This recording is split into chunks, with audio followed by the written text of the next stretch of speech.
Baik, selamat sore pemirsa Binus TV dimanapun Anda berada. Bersama saya Riki Triadi, kita bersama-sama akan membahas mengenai ajaibnya sebuah tulisan tangan dalam sebuah program yang berjudul Handwriting Miracle bersama Sandy Sucipto, dan tentunya bersama dengan kita sudah ada Bapak Sandy-nya sendiri. Ya, selamat sore ya Bapak. Selamat sore. Apa kabar? Baik, gimana kabarnya Pak? Terbalik, harusnya saya yang bertanya gimana kabarnya Bapak. Luar biasa. Luar biasa tentunya ya Pak. Dan bagaimana Gesal Center-nya Pak?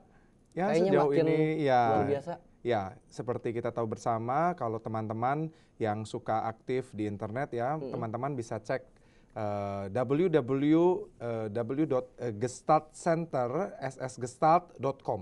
Oh, oke. Ya. Dan di situ Bapak sebagai pemilik sekaligus trainernya juga ya Pak ya? Iya, betul. Dan betul. di situ Bapak melatih apa yang akan kita bahas pada sore hari ini mengenai grafologi ya Pak ya? Ya. Boleh tahu grafologi itu apa tuh Pak? Kayaknya mungkin ada beberapa orang yang sudah tahu, tapi ada beberapa juga yang tidak tahu sama sekali mungkin ya. Grafologi, apa itu grafologi? Baik. Seperti yang saya sebetulnya kan seperti kita tahu bersama, ini bukan kali pertama. Cuma mungkin kita perlu jelaskan kembali bahwa ada sesuatu yang sangat menarik dalam diri seseorang melalui tulisan tangannya, gitu. Jadi ketika seseorang itu menulis, ada sesuatu yang sedang terjadi dalam dirinya. Ada serangkaian proses, juga ada serangkaian metode yang sedang terproyeksikan keluar dirinya melalui tulisannya tersebut. Sehingga apapun yang tercoret atau yang tercurahkan dalam sebuah tulisan atau produksi coretan tangannya di sebuah kertas, itu merupakan refleksi dari pikiran bawah sadarnya.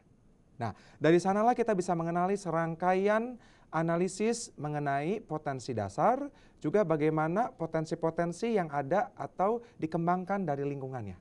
Dan itulah yang dipelajari dalam metode grafologi.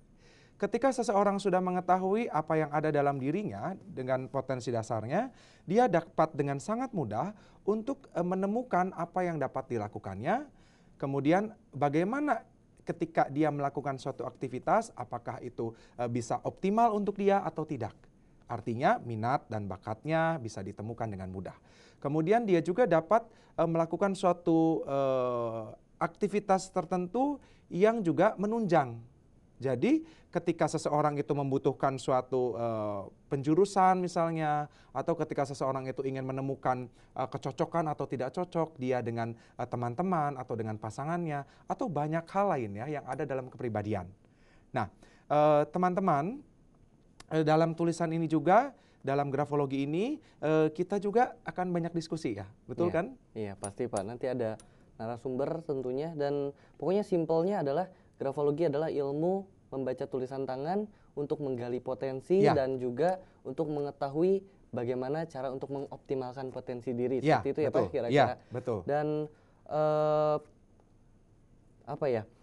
menarik sekali ya, karena kayaknya hanya sedikit orang yang benar-benar bekerja di situ, maksudnya mempelajari tulisan tangan itu ya Pak. Di Indonesia sendiri sudah banyak atau malah baru Bapak? Sebenarnya gimana, gini, Pak? sebenarnya saya mau sharing sama teman-teman di rumah. Sebenarnya banyak sekali orang yang mempelajari grafologi. Oh gitu. Ya, tetapi kalau bagi saya secara pribadi kita bedakan. Ada Ya. beberapa tipe analis. Ada seseorang yang mempelajari grafologi untuk dirinya sendiri. Jadi dia mempelajari, kemudian dia tahu dan dia dapat memahami dirinya, dia sudah cukup. Tapi ada orang yang ingin memperdalam sehingga dia bisa membantu orang lain. Nah, kebetulan saya secara pribadi, saya lebih suka memilih yang pertama dan yang kedua. Nah, gabungan nih, iya betul. Kenapa gabungan? Karena ilmu grafologi ini atau analisis tulisan ini sangat baik sekali untuk seseorang mengenali potensi dirinya.